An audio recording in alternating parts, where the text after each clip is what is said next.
चलिए सुनते हैं आज फिर एक नई कहानी। मेरे पति के देहांत के बाद मैं अपने एक लौते बेटे के यहाँ रहती थी। मेरी बहू का एक अलग ही रूप मुझे देखने मिला, साथ ही बेटे का भी। दोनों के मन में क्या है मैं अच्छे से जानती हूँ।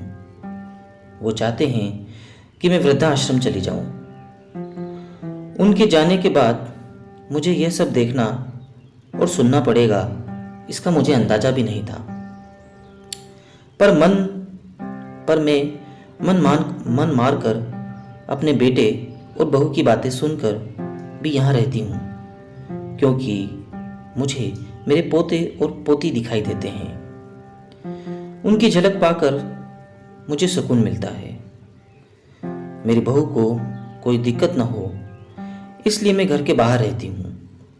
बेटे ने थोड़ी मेहरबानी की है तो ऊपर टीन की चादर लगवा दी है। समय समय पर थोड़ा राशन दे देता है तो मैं अपना बनाकर खा लेती हूँ। मैंने अपने बेटे को कह दिया है कि मेरी वजह से उन दोनों को कोई प्रॉब्लम नहीं होगी। बस मुझे यहीं रहने दे, इसी घर में मुझे मर जाने दे। मैं बस यही चाहती हूँ। मैं अपने आप को खुशकिस्मत समझती हूँ कि मेरे बेटे और बहू कम से कम मेरे लिए इतना तो कर रहे हैं। मेरा बेटा सुबह 9 बजे नौकरी जाता है और बच्चे भी उसी समय स्कूल जाते हैं। फिर शाम को 6 बजे मेरा बेटा वापस आता है और बच्चे 3 बजे आते हैं। उन्हें आते जाते निकलते देख मुझे बड़ा सुकून मिलता है।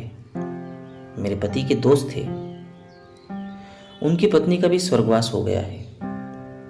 उस समय पर वो हमारे घर पर आया करते थे। उनसे हमारे अच्छे रिश्ते थे। उनका घर हमारे घर से थोड़ी दूरी पर था।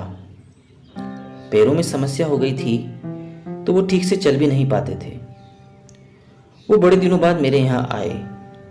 मुझे उन्हें देखकर अच्छा लगा। उनका हाल भी मेरी तरह ही था। बच्चे अब उनसे भी परेशान थे। आकर मेरे पास अपना दुखड़ा रोते थे और उन दिनों को याद करते थे। बुढ़ापा हम जैसों को बहुत रुलाता है। उनकी पत्नी का स्वर्गवास हो गया था और उन्हें चलने उठने में समस्या थी, इसलिए वो तो अपना खाना भी नहीं खा पाते थे। मेरे पास आए तो मैं समझ गई कि यह इतनी मुसीबत में चलकर पुराने दोस्तों के यहाँ चाय और खाने की चाह में ही जाते होंगे। उनकी भी अपनी मजबूरी थी। वो आए तो मैंने उनके लिए खाना बनाया और उन्हें खिलाया। मना कर रहे थे नहीं खाना, लेकिन मुझे पता था उनको भूख लगी है।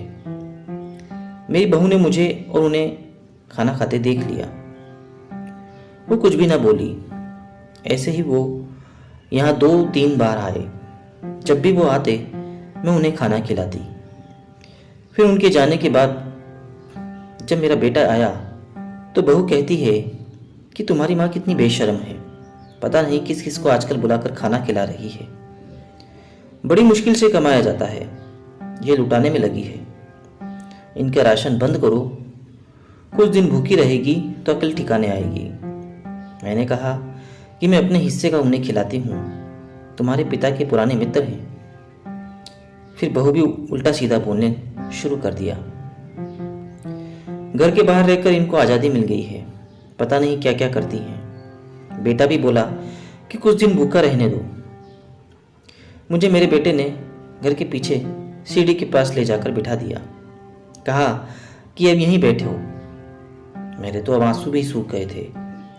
अगले दिन मुझे खाना नहीं मिला। मेरे टीन के उस छोटे से कमरे को बहू ने तोड़ दिया। एक दिन पूरा भूखा रहने के बाद मैंने भी सोचा कि मैं गलत कर रही हूँ। मुझे अपने बेटे के यहाँ नहीं रहना चाहिए। शायद गलती भी मेरी ही है, मेरी ही परवरिश में कोई कमी रही है, तभी तो परिणाम यह है। अगली सुबह मैंने अपने बेटे को कहा कि मुझे वृद्धाश्रम छोड़ा। अब मैं तुम दोनों को ज्यादा परेशान नहीं करना चाहती। बहू ने कहा कि एक दिन भूखी रही तो अक्ल ठिकाने आ गई। बेटे के चेहरे पर भी अजीब सी खुशी थी। जल्दी से तैयार हो गया मुझे छोड़ने के लिए। बहू कह रही थी कि आज की छुट्टी ले लो, यहीं आसपास मत छोड़ाना, कहीं 3 दिन में वापस आ जाए। मैंने बहू से कहा कि बेटी चिंता मत करो, मैं अब नहीं आऊंगी। मैंने अपने पोतों पोती को गले लगाया। मुझे पता था कि अब मिलना नहीं हो पाएगा।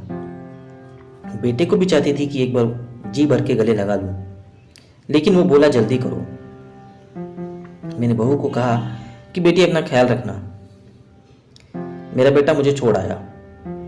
वहां जाकर मैंने देखा कि मेरी तरह कई हैं, थोड़े दिन उदास रहते हैं, फिर सच को स्वीकार कर लेते हैं। मैं अब यहाँ खुश हूँ, कुछ काम भी करती हूँ। मैं चाहती हूँ कि ऐसा कहूँ कि ऐसा किसी के साथ ना हो, लेकिन ऐसा कब किसके साथ हो जाए कोई बता नहीं सकता। लेकिन माँ बाप को ऐसे समय के लिए भी तैयार रहना चाहिए। बस बच्चों को पालकर बड़ा कर दो, उनसे कुछ उम्मीद मत रखो।